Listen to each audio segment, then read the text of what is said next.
Hey, ¿qué tal? ¿Cómo estás el día de hoy? Espero que te encuentres súper bien. Mi nombre es Mariana y en este video te traigo una introducción a la materia de práctica clínica que está muy interesante, es muy útil si la saben dar, si se le logra sacar el máximo provecho.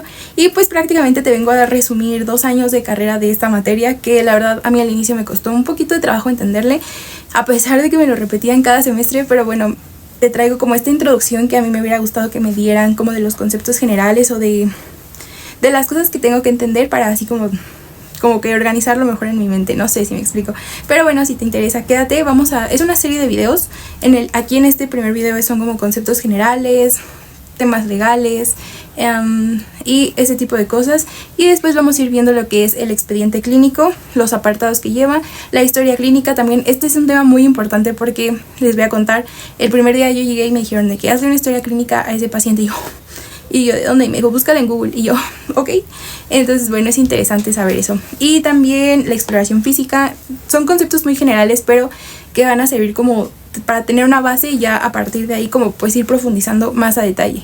Igual la pirámide diagnóstica la vamos a ver más adelante, es muy interesante y nos sirve para generar un razonamiento clínico. Así que pues si te interesa, quédate y vamos a ver esta serie de videos.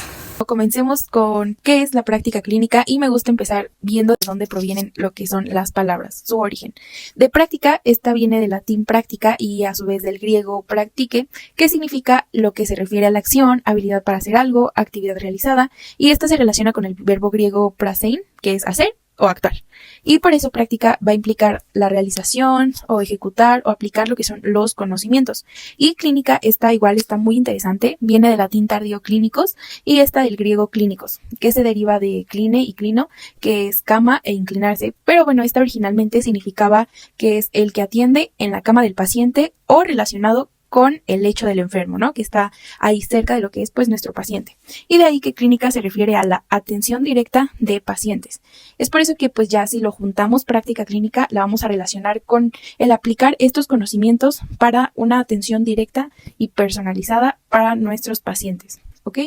Y bueno, vamos a continuar con el método científico. Para entender práctica clínica o cómo es este procedimiento que utilizamos a la hora de diagnosticar, tenemos que hablar sí o sí del método científico. Creo que todos alguna vez lo hemos escuchado en primaria, ¿no? Desde que hacemos un experimento, entonces pues prácticamente es eso. El método científico pues es una serie de pasos ordenados, ¿no? Que nos lleva a generar algunas conclusiones y conocimientos. Entonces el número 1 va a ser la observación y la identificación del problema y delimitación del problema. Ahorita vamos a ir viendo cómo vamos a relacionar esto con lo que es nuestra práctica clínica o el método clínico ya más específico. Entonces siempre vamos a tener una observación y un problema, ¿no? Lo vamos a delimitar, luego vamos a hacer paso 2, una búsqueda de información, el marco teórico y nuestros antecedentes.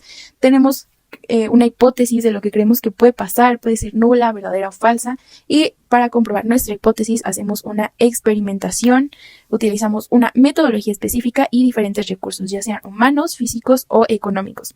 Y finalmente obtenemos unos resultados, hacemos el análisis de los resultados y llegamos a una conclusión. ¿Okay? Y aquí, bueno, como podemos ver, esto es la base del conocimiento médico, ya que es el proceso sistemático y objetivo que permite generar y validar la evidencia científica.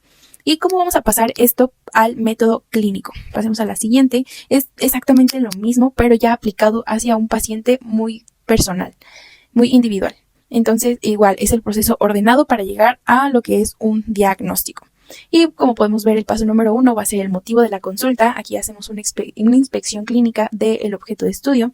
Luego vamos a obtener la información. ¿Cómo lo hacemos? Por medio de la historia clínica. Aquí vamos a realizar un interrogatorio y una exploración física. Vamos a ver que estos dos apartados van a ser muy importantes para nuestra historia clínica. Se divide en esas dos, interrogatorio y exploración física. Esto nos va a dar muchísima información. Es como lo más importante. Saber preguntar y saber obtener la información clave. Luego vamos a hacer un diagnóstico presuntivo. Y bueno, entonces este diagnóstico presuntivo va a ser un poco más como la hipótesis. Vamos a generar una hipótesis con la información que ya obtuvimos y teniendo una hipótesis vamos a ver hacia dónde guiamos la obtención de más información, y esto ya puede ser con ayuda de los auxiliares diagnósticos.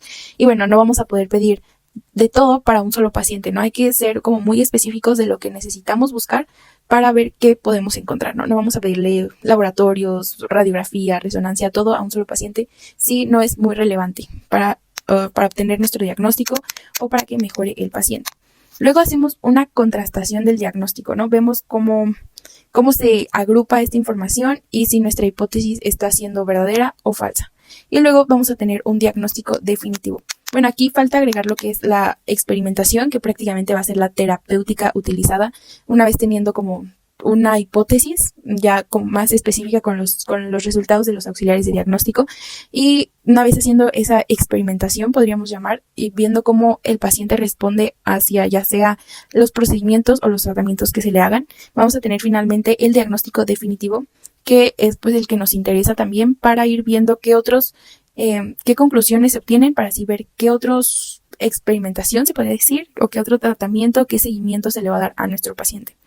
Entonces aquí podemos ver una tablita que lo resume bastante bien, que aquí compara la observación científica con el interrogatorio, ya sea sistemática o asistemática.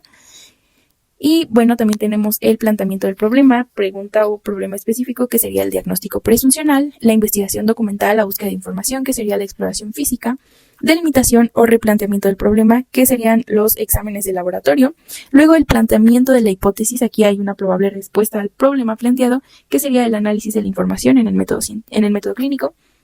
Luego tenemos la elaboración de un diseño experimental, recopilación de datos y variables. Aquí tenemos un diagnóstico definitivo, y luego la realización del experimento. Aquí desarrollar el diseño y la recopilación de resultados, que sería pues nuestro plan de acción y tratamiento, y finalmente los análisis de los resultados y conclusiones, que sería la respuesta al tratamiento y el pronóstico del paciente.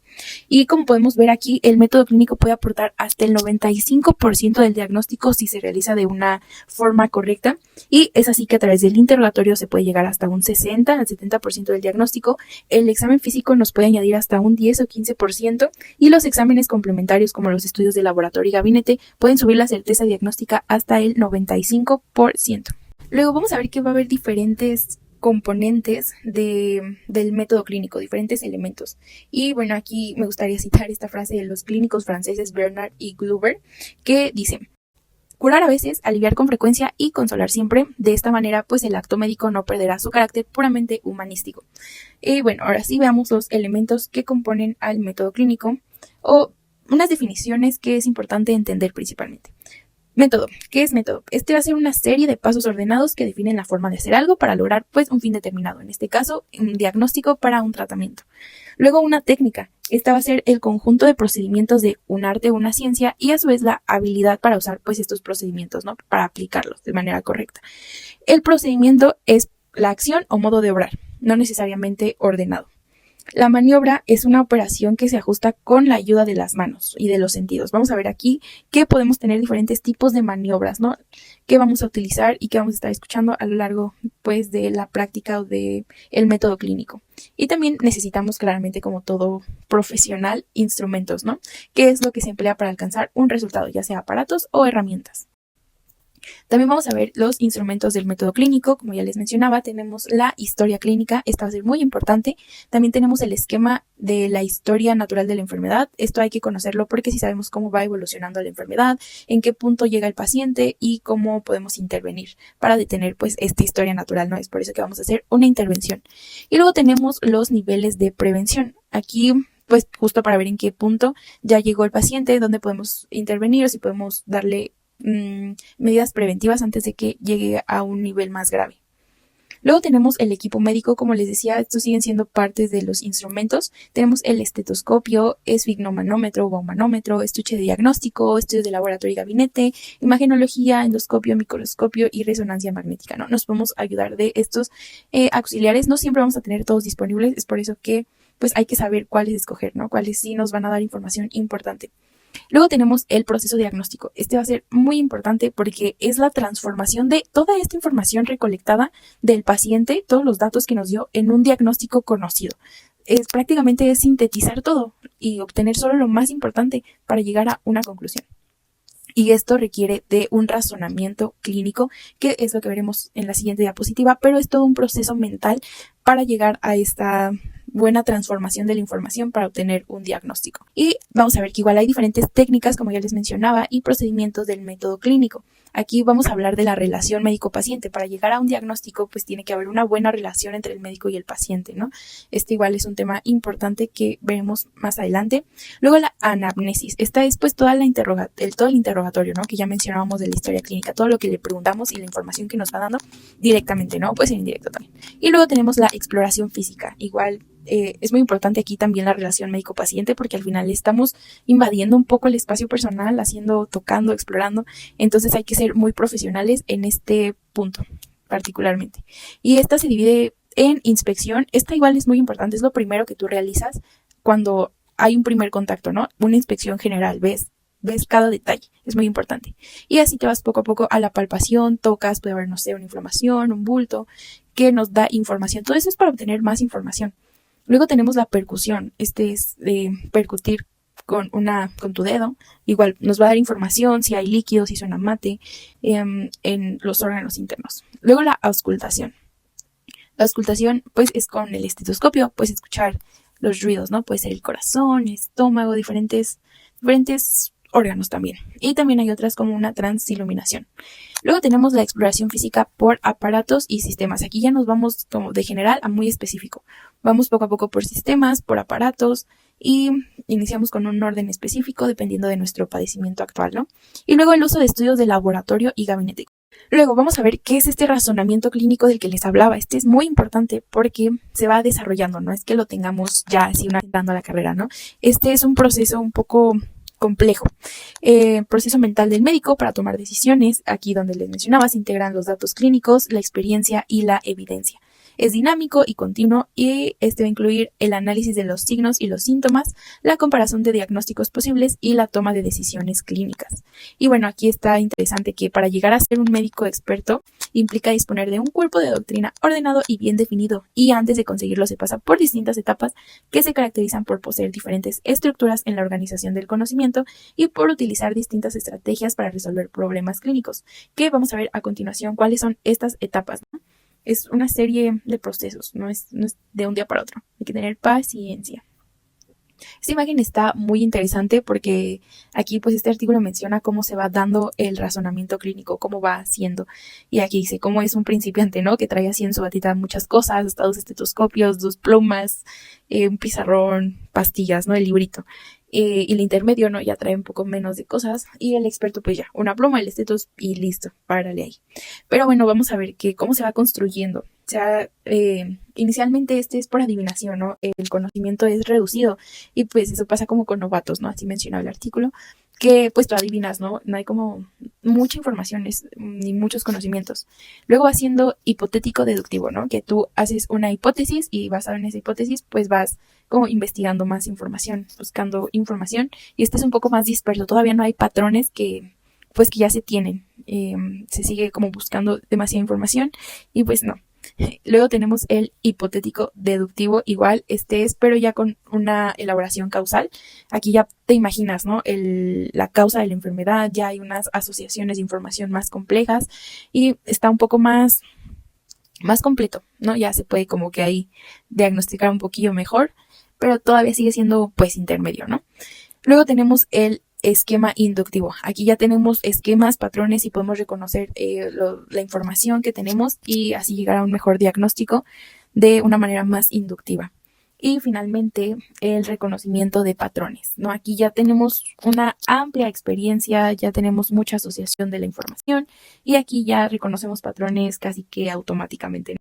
Que tampoco es muy bueno, pero ya te vuelve más experto. Siempre hay que seguir como actualizándose, no es bueno quedarse en lo automático, pero ya es muchísimo más rápido el diagnosticar, el resolver problemas y el actuar de una forma pues más rápida.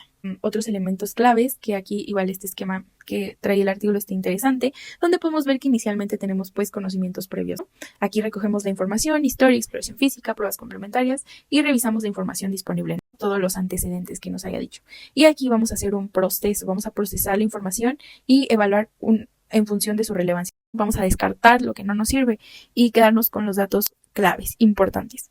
Luego va a haber una representación precisa del problema, vamos a tener un concepto inicial.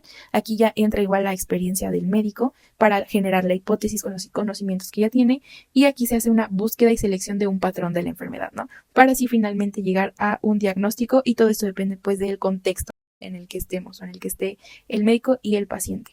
Entonces así es como el razonamiento clínico que se va adquiriendo por la experiencia. El artículo mencionaba que prácticamente se necesitaban casi 10 años, ¿no?, de un trabajo activo para ser un experto, tener mucha experiencia.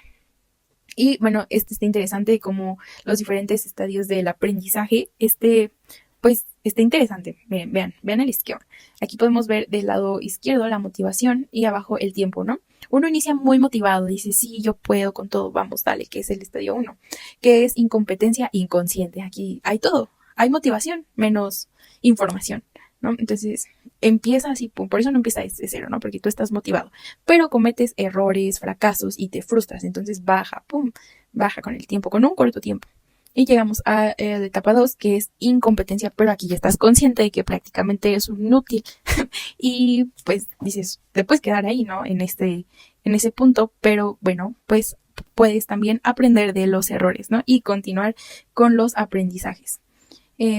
Formarte más, seguir estudiando, seguir aprendiendo de todo, ¿no? De los libros y de los errores. Principalmente mencionaba que era de donde más se aprendía. Y con el tiempo, pues sigues avanzando, sigues creciendo. Y llegas a una etapa 3, que es una competencia. Aquí ya eres competente y estás consciente, ¿no? Que ya aprendiste, creciste, te informaste. Ya no eres un inútil. Y ya estás consciente de eso. Ya tienes acá diferentes herramientas que te hacen competente. Y aquí se mantiene como una práctica clínica justo mantenida, ¿no? Como una media, un promedio. Pero puedes llegar a una etapa 4, que es una competencia inconsciente. Que es como, pues dices, pues ya soy competente y ya como que dejo de aprender, por así decirlo, como que se vuelve inconsciente y empiezas a automatizar las funciones que haces. Entonces, pues no puede haber aquí una bajada significativa de la competencia, ¿no? Y volver otra vez a ser incompetente. Entonces, es importante que aquí llegara a una etapa 5 que se llama competencia reflexiva. Aquí sigues siendo competente, pero además sigues preguntándote, ¿no? ¿Qué está bien, qué está mal? Y seguir aprendiendo de los errores para seguir subiendo, ¿no? Si no, pues volvemos a bajar a ser unos inútiles. Por eso es importante que nos actualicemos constantemente, porque hay muchos médicos que ya pues se quedan, ¿no?, en esa práctica clínica mantenida y ya nunca más se preguntan, ya no son reflexivos, ¿no?, si está bien o está mal lo que siguen haciendo desde hace mucho tiempo. Entonces está interesante este esquema. Luego pasemos a la pirámide diagnóstica. Esta va a ser otra herramienta para jerarquizar diagnósticos. Esta es interesante, está peculiar y va a tener su video personal, su video propio. Pero aquí, bueno, vamos a ver que va de manera general, se las voy a explicar. Y esto es pues una pirámide que va de lo más frecuente a lo más grave, de lo más general a lo más particular, ¿no? Que sería la base a la punta. Y ayuda principalmente a priorizar lo que son los estudios y los tratamientos que vamos a realizar. Aquí podemos ver que en la base siempre están los síntomas, ¿no? Que vemos en el paciente, que medimos, no, que vemos, que nos dice que tiene el paciente. Luego tenemos los signos, aquí son principalmente los signos vitales, ¿no? Ya que medimos la temperatura, la oxigenación, la frecuencia respiratoria, cardíaca. Y vamos juntando, vamos fusionando toda la información hasta ver los diagnósticos sindromáticos, ¿no? Síndrome febril, o qué tipo de síndrome nos puede hablar esto. Luego topográfico, en dónde está, anatómico, en qué parte específica, qué parte, luego fisiológico, cuál es la fisiología que se está afectando, luego el diferencial, ¿no? Que es característico de una enfermedad o característico de otra, ¿no? Vamos a ir descartando. Luego el etiológico, ¿no? ¿Qué nos causó esa enfermedad? Luego el nosológico, ya qué enfermedad es, qué nombre tiene esa enfermedad, y luego ya sabemos el nombre, sabemos el diagnóstico definitivo y ya integramos todo, que este es el ejemplo, ¿no? Paciente masculino de 13 años de edad con diagnóstico de lupus juvenil, reinfección por SARS-CoV-2, anemia hemolítica, aquí ya se integra todo. Y así ya se llega como a un diagnóstico integral y a un tratamiento más específico. De manera general, ¿no? Es una buena herramienta.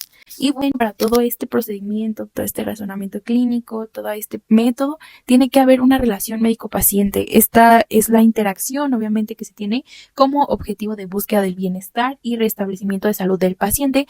Para que tenga éxito, se debe llevar a cabo bajo los valores y principios bioéticos. Siempre nuestra práctica debe ser con principios bioéticos, con ética y todo eso. Aquí nos habla del vínculo profesional basado en confianza, comunicación clara y empática y respeto y ante todo confidencialidad. Todo esto siempre es confidencial. Y hay diferentes tipos de relaciones que la verdad no están del todo útiles, pero hay que conocerlas, hay que saber qué tipos de relaciones hay. Se definen como paternalista, informativa, interpretativa y deliberativa. Y bueno, obviamente una buena relación médico-paciente va a mejorar la adherencia y los resultados clínicos. Como les hablaba, hay diferentes tipos, vamos a ver cada uno de ellos de manera muy general. El paternalista, aquí vamos a ver que el médico decide por el paciente lo que considera mejor para su salud. Paternalista me suena como a papá, de que yo soy tu papá y el paciente confía en el médico y sigue sus indicaciones. O sea, esto te va a hacer bien, tómatelo y ya, está como medio cuestionable, ¿no? Luego el informativo. Aquí el médico explica con detalle la enfermedad y las opciones de tratamiento y el paciente pues ya elige qué hacer, no le das la información y ya. Es así como de que está esto, tú decide. Y ya, decide el paciente y el médico, órale va, lo hago. El deliberativo es aquí el médico y el paciente como que dialogan juntos, se ven las opciones, vemos los valores del paciente y así que se apega más a su estilo de vida para decidir cuál es la mejor alternativa para su cuidado. Luego tenemos el interpretativo. Aquí el médico ayuda al paciente a entender qué es lo que realmente quiere, así como, hey, ¿está seguro? ¿Está esta opción? Le informa y le ayuda a decidir qué es importante para él y así elige el tratamiento que mejor se ajuste también a sus valores. Ese está interesante. Luego tenemos la ética, como les mencionaba, es súper importante tener la ética con paciente y aquí entra la bioética. Estos son importantes, igual conocer estos principios bioéticos. Y esta está siempre inmersa en nuestro quehacer y ha resultado como herramienta de primera mano, de tal forma que se han creado distintas reglas y normas de actuar y estandarizan la resolución de diversas situaciones. Conforme el tiempo estas se han ido modificando dependiendo pues de los valores, la calidad moral y la cultura en la que se encuentre la sociedad en la que vivimos actualmente, ¿no? Y vamos a ver cuáles son estos principios, que son autonomía, beneficencia, no maleficencia y justicia. Y aquí se resume en que no todo lo técnicamente posible es técnicamente correcto, ¿vale? Estos son los más como conocidos, ¿no? Porque actualmente vamos a ver que los norteamericanos, que hay unos como más actuales que son los europeos, que aquí agrega pues vulnerabilidad, dignidad e integridad, ¿no? Y mantiene autonomía. Y estos principios fueron propuestos por Beauchamp, disculpen la pronunciación, y Childress, y estos no responden a una jerarquización particular, aunque algunos autores consideran que el principio de autonomía puede y debe considerarse como de mayor relevancia con relación a los demás, ante todo la autonomía. ¿Y qué es la autonomía? Vamos a ver que esto es respetar la calidad de las personas para tomar decisiones informadas sobre su propio cuerpo y su salud sin coerción, basándose en sus propios valores y creencias. Y por ejemplo aquí, como aplicación podemos ver que requiere el consentimiento informado, donde el paciente comprende los riesgos y los beneficios. Siempre debe estar informado el paciente. Beneficencia es la obligación de actuar en beneficio de los demás, siempre buscando el bienestar del paciente y promoviendo resultados positivos. Aquí este es el núcleo de la práctica médica, ya que pues buscamos curar o aliviar el sufrimiento. No maleficencia, que es el deber fundamental de no causar daño intencionalmente. Se basa en la máxima hipocrática que es, lo primero, no dañar. Primo, no ser. Que aquí es evitar acciones prácticamente que pues puedan perjudicar al paciente, procedimientos innecesarios. Esos, no. Luego la justicia, que se entiende justicia, ¿no? Tratar a las personas de manera equitativa y justa, distribuyendo recursos y responsabilidades de forma imparcial, reconociendo la igualdad de todos en dignidad y derechos. Aquí implica decidir cómo se asignan recursos limitados, ¿no? En salud, en investigación, es importante que sea justo. Y para todo este proceso, para toda esta práctica clínica, hay diferentes documentos legales. Sí, ante todo hay un respaldo legal y profesionalmente del acto médico, que protegen al paciente así como al médico y son obligatorios y regulados por la ley. Aquí, como ejemplo, tenemos el consentimiento informado, el expediente clínico, las notas médicas. Estos también son muy importantes, cada uno va a tener su video en específico. Aquí el expediente clínico es el conjunto de los documentos médicos legales, de manera muy general, ¿no? Les digo, va a tener su video propio, específico, solito para él, porque es un tema un poco amplio. Entonces aquí lo importante es que el expediente clínico, ahí se guardan todos los documentos legales y la historia clínica es el documento central del expediente clínico. Ahí se escribe todo el procedimiento que se realizó. Así sea solo ponerle una inyección, se escribe. Todo lo que esté escrito, lo que no esté escrito no existe.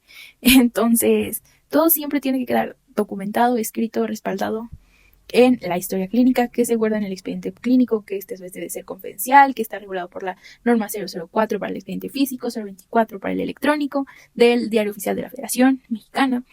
Y bueno, pues va a tener su video por aparte. Y esta es la base para el diagnóstico, el tratamiento y el seguimiento. Por eso es muy importante registrar todo lo que se ha hecho. Y bueno, eso ha sido todo de manera general, los conceptos básicos de lo que es práctica clínica. Espero te haya servido. Si te quedó alguna duda, escríbela y nos vemos en los siguientes videos. Adiós.